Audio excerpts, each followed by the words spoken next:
Vamos fazer uma reflexão sobre a oração do profeta Abacuque. Abacuque, capítulo 3, os dois primeiros versículos, 1 e 2. A oração do profeta Abacuque. Vamos ver o que é que ele pediu, quais foram as motivações para que ele fizesse aquele pedido. Abacuque, capítulo 3, versículos 1 e 2. Oração do profeta Abacuque sob a forma de canto. Tenho ouvido, ó Senhor, as tuas declarações e me sinto alarmado. Aviva a tua obra, ó Senhor, no decorrer dos anos, e no decurso dos anos, faze-a conhecida. Na tua ira, lembra-te da misericórdia. O profeta faz uma oração a Deus e pede o avivamento da obra de Deus, a expansão do reino de Deus, tal como ocorreu em Nínive,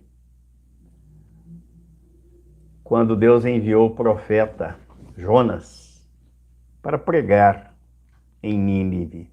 E ele tentou fugir. Mas Deus, ninguém foge dele, nem dos seus planos, nem dos seus propósitos. Deus fez com que o profeta fosse parar em Nínive e houve ali um grande avivamento. E aqui o profeta Abacuque está pedindo ao Senhor: aviva a tua obra. O avivamento se dá pela palavra, se dá pela direção do Espírito Santo, onde vidas são alcançadas pelo poder que há na palavra de Deus. E aqueles que são alcançados são avivados, são revigorados, reanimados pela palavra. Mas aqui algumas perguntas são necessárias para entendermos o que é que estava ocorrendo nos dias do profeta para que ele fizesse essa oração. O que é que deixou o profeta alarmado? Porque ele disse que se sentia alarmado, a ponto de orar pedindo o avivamento da obra de Deus na terra. O que ele via? O que ele vivia?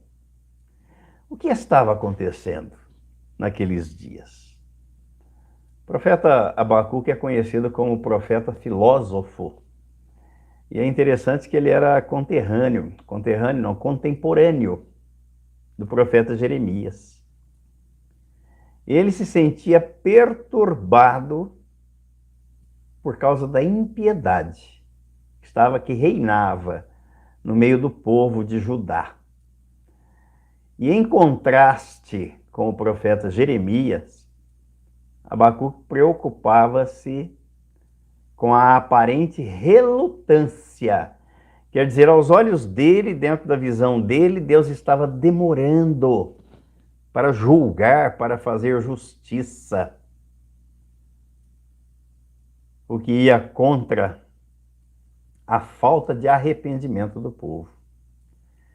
Destruição, violência, desconsideração para com Deus, para com a sua palavra, era o que se espalhava, crescia no meio do povo, de forma desenfreada e desordenada, a despeito dos apelos feitos pelo profeta para que Deus intervisse. O Senhor, em contrapartida, replica ao profeta que ele não teria de esperar muito tempo. O profeta não precisaria aguardar muito tempo para receber a resposta, já que Deus mesmo incitava os ferozes e violentos caldeus babilônios, que que seriam a vara com a qual Deus castigaria o seu povo. Perante os próprios olhos do profeta, ele veria isso. E aí nós vemos isso nos versículos 5 e 6 deste capítulo 1. Ó, vede entre as nações, olhai, maravilhai-vos e desvanecei, porque realizo em vossos dias obra tal que vós não crereis, quando vos for contada. Pois eis que suscito os caldeus, nação amarga e impetuosa, que marcham pela largura da terra, para apoderar-se de moradas que não são suas. De um lado, o profeta estava angustiado, estava alarmado, perplexo pelo que via. O desrespeito, a falta de consideração, de amor para com Deus, sua palavra. E de outro lado, Deus responde para ele: deixa que nada está fora do meu controle. Estou providenciando tudo e na hora certa, no tempo certo, você verá. Em lugar de suspender a carga do profeta, a angústia e a aflição que o levou a ficar alarmado diante do que via, a resposta de Deus fez com que ele se sentisse ainda mais alarmado, pois ele se viu diante de um dilema ainda mais complicado, que o levou a fazer o seguinte questionamento diante do que Deus mostrou que faria. Veja os versículos 12 e 13, como é que o profeta reage, o que é que ele sente diante daquilo. Capítulo 1, versículos 12 e 13. Não és tu, desde a eternidade, ó Senhor, meu Deus, ó meu Santo, não morreremos.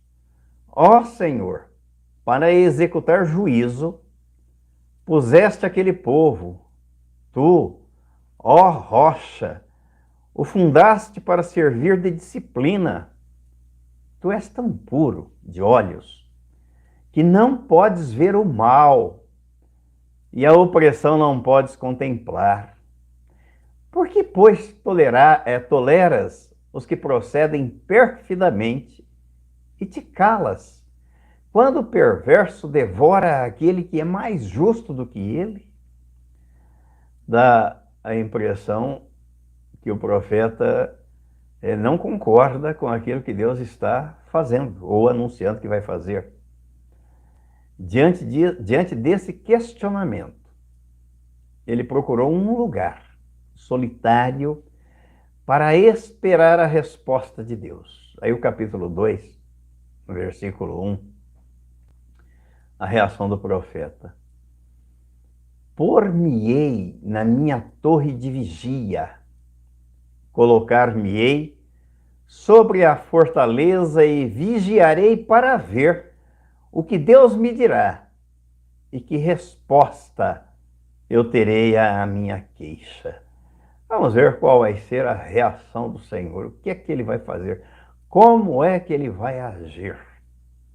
E a resposta dada por Deus, numa das mais grandiosas declarações das Escrituras, é a que está aí no capítulo 2, versículo 2 ao 4.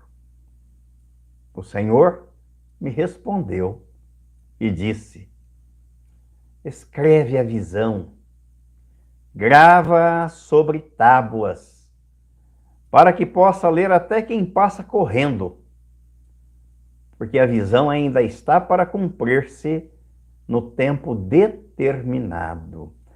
Dá para a gente entender aqui que não era na hora que o profeta queria que Deus ia fazer, tampouco do jeito que ele imaginava ou pensava, mas seria no tempo de Deus, na hora de Deus e do jeito de Deus. Aí diz o versículo 3.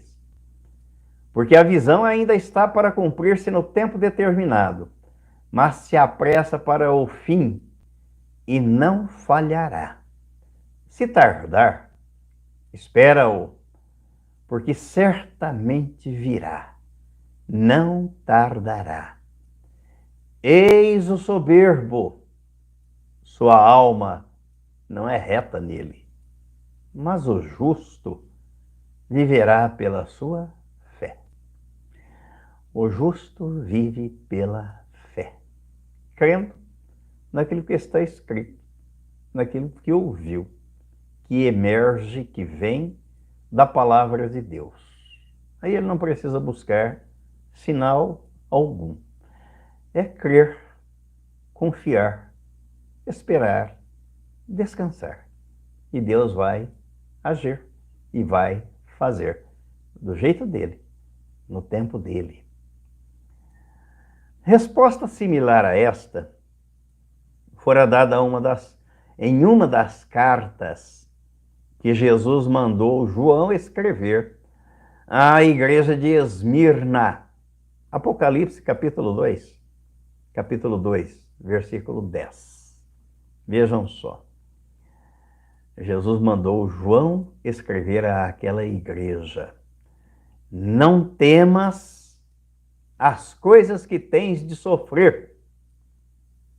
Interessante. O Senhor não vai nos livrar, nos poupar? Não, nem sempre. Nem sempre. E a Bíblia está recheada de exemplos assim, não é? Por exemplo, José, injustamente lançado na prisão, vendido pelos irmãos como escravo ao Egito.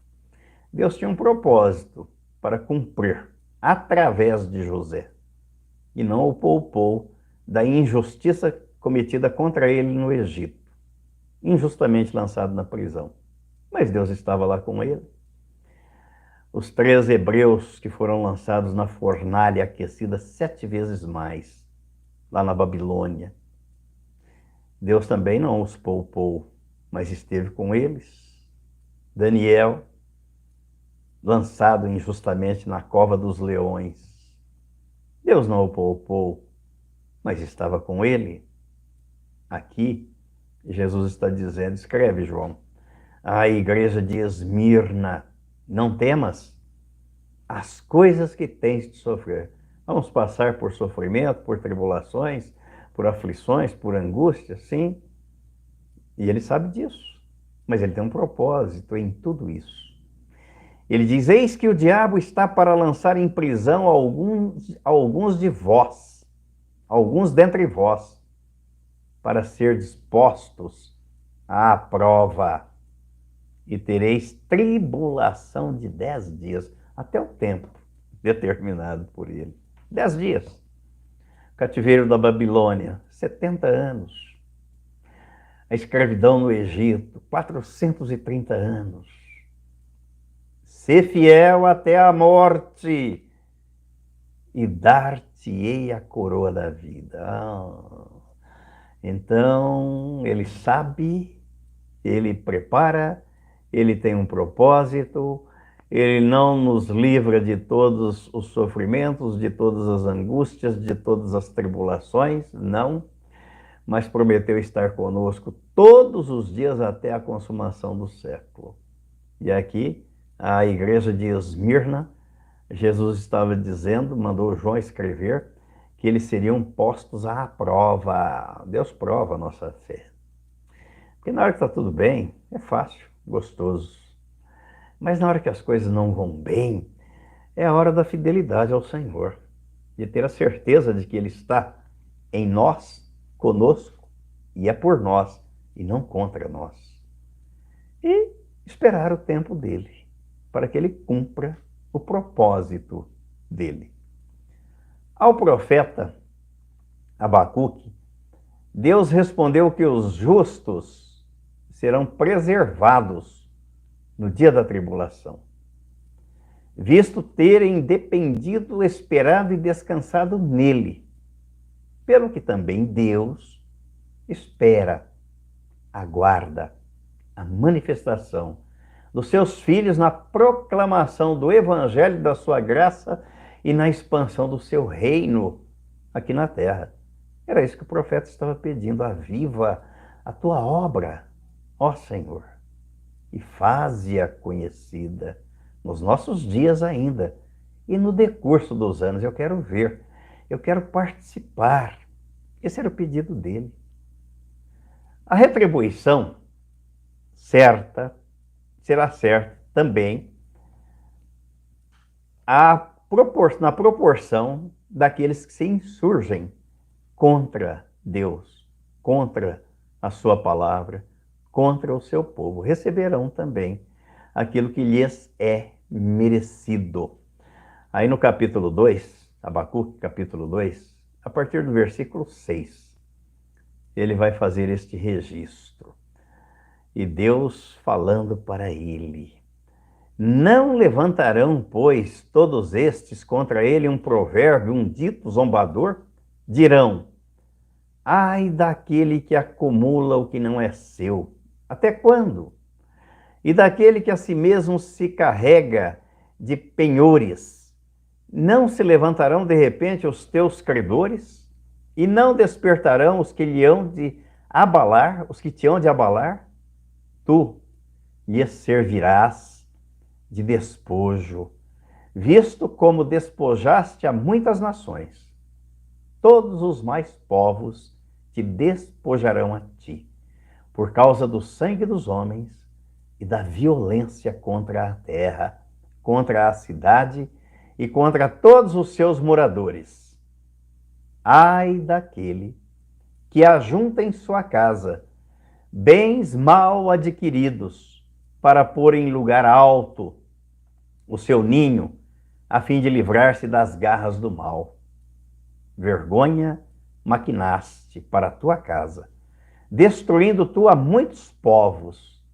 Pecaste contra a tua alma, porque a pedra clamará da parede e a trave lhe responderá do madeiramento. Ai daquele que edifica a cidade com sangue e a fundamenta com iniquidade. Não vem o Senhor dos Exércitos não vem do Senhor dos Exércitos que as nações labutem para o fogo e os povos se fatiguem em vão? Pois a terra se encherá do conhecimento da glória do Senhor, como as águas cobrem o mar. Ai daquele que dá de beber ao seu companheiro, misturando a bebida, o seu furor, e que o embebeda para lhe contemplar as vergonhas. Será farto de opróbrio em vez de honra. Bebe tu também e exibe a tua incircuncisão. Chegará a tua vez de tomares o cálice da mão direita do Senhor. E ignomínia cairá sobre a tua glória, porque a violência contra o Líbano te cobrirá, e a destruição que fizeste dos animais ferozes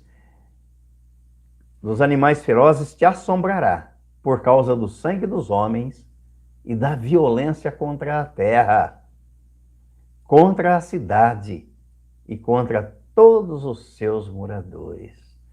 As pessoas vivem como se Deus não existisse e não estivesse vendo e não tomasse providência alguma contra o que elas fazem. Olha o versículo 18.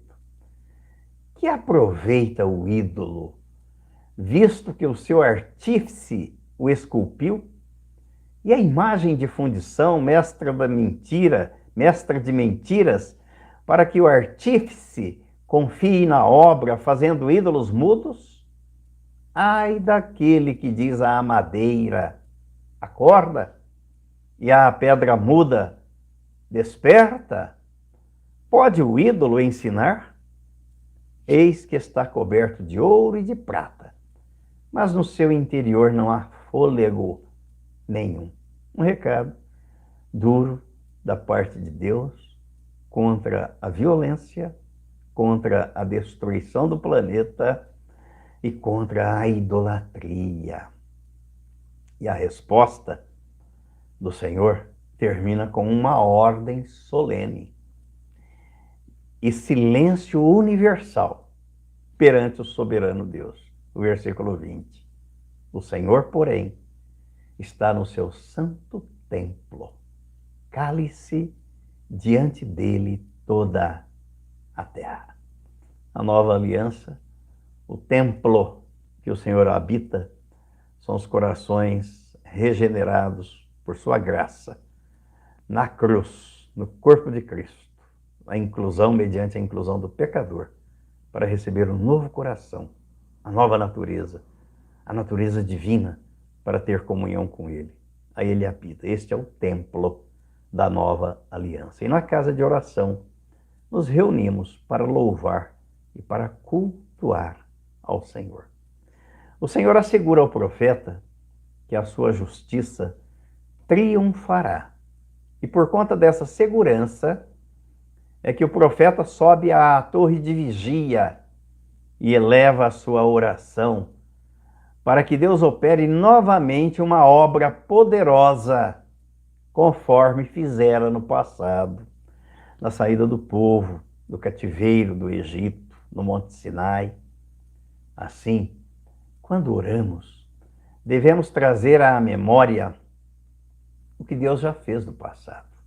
Devemos recordar da forma como Ele agiu no passado. Devemos ter a sensibilidade espiritual para perceber, para ver o que Ele está fazendo no presente. E devemos ter a visão de futuro para acreditar que aquilo que Ele ainda não fez, mas está registrado na sua palavra, Ele vai cumprir. Após contemplar o majestoso resplendor do onipotente Deus, o profeta reafirma a sua confiança em Deus e na sua salvação. E este é mais um das comoventes confissões registradas nas Escrituras Sagradas. Aí no capítulo 3, no versículo 17,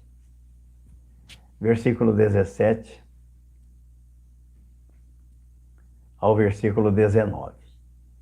Ainda que a figueira não floresça, e nem haja fruto na vide, o produto da oliveira minta, e os campos não produzam mantimento, as ovelhas sejam arrebatadas do aprisco, e nos currais não haja gado. Todavia, eu me alegro no Senhor, exulto no Deus da minha salvação. O Senhor Deus é a minha fortaleza, e faz os meus pés como da corça, e me faz andar altaneiramente, e não de cabeça baixa. Esta afirmação do profeta é a expressão de confiança de que venha o que vier, aconteça o que for, ele se regozijará em Deus, sabendo que nele estará salvo. E quando isto passar, quando a turbulência, as tribulações passarem, ele estará no aconchego, no conforto, no descanso, nos braços do Pai, no abrigo do esconderijo do Altíssimo. A oração do profeta retrata a visão da obra e do reino de Deus através dos séculos. Ao pedir por avivamento, ele pede a restauração do povo de Deus, a renovação de disposição e cooperação para com o Senhor, a santificação e purificação do povo de Deus, para que possa se apresentar diante dele como igreja sem ruga, sem mácula, santa e sem defeito, como deve ser o corpo de Cristo, o povo regenerado por ele, através dele. Assim como o profeta, devemos almejar uma nova manifestação do poder de Deus, tal como ele se revelara no passado, e clamar que, apesar de todo o caos e confusão em que a humanidade se encontra, que ele use de misericórdia para com todos, avivando e reavivando a sua obra pela palavra e pela unção do Espírito Santo. Aí eu quero terminar esta reflexão com dois textos bíblicos. O primeiro está no livro de Provérbios, Provérbios do dia, hoje, 8, o versículo 36. Ele diz assim: todavia, aquele que decide afastar-se de mim, a si mesmo se flagela. Todos os que me desprezam amam a morte. Provérbios de hoje, capítulo 8, versículo 36. Virar as costas para Deus, desprezar Deus, a palavra de Deus, ignorar, não pôr em prática, é ir de encontro à morte. Aqui ele está dizendo, é amar a morte. Misericórdia. E o segundo texto, diante do questionamento do profeta Abacuque, do que ele via, eu me lembrei do que o profeta Malaquias também viu e do que ele ouviu em resposta de Deus. Capítulo 3, Malaquias, capítulo 3. Os versículos 13, do versículo 13 ao 18. As vossas palavras foram duras para mim, diz o Senhor. Mas vós dizeis, que temos falado contra ti? Vós dizeis, inútil é servir a Deus. Que nos aproveitou termos cuidado em guardar os seus preceitos e em andar de luto diante do Senhor dos Exércitos? Ora, pois, nós reputamos por felizes os soberbos. Também os que cometem impiedade prosperam. Sim, eles tentam ao Senhor e escapam. Então, os que temiam ao Senhor falavam uns aos outros. O Senhor atentava e ouvia. Havia um memorial escrito diante dele para os que temem ao Senhor e para os que se lembram do seu nome. Eles serão para mim particular tesouro naquele dia que prepararei, diz o Senhor dos Exércitos. Poupá-los-ei, como um homem poupa seu filho que o serve. Então vereis outra vez a diferença entre o justo e o perverso, entre o que serve a Deus e o que não o serve. Que o pedido do profeta Abacuque, a oração dele, as palavras do profeta Malaquias, que tudo isso seja o nosso clamor ao Senhor, pelo avivamento da sua obra nos nossos dias, da sua igreja, para que vejamos e glorifiquemos o nome do Senhor. A palavra de Deus é vida, é viva, é eficaz. Ela tem que se tornar uma realidade na nossa vida, no nosso meio e nos nossos dias, para que vejamos a glória do Senhor. Em nome de Jesus. Amém e amém.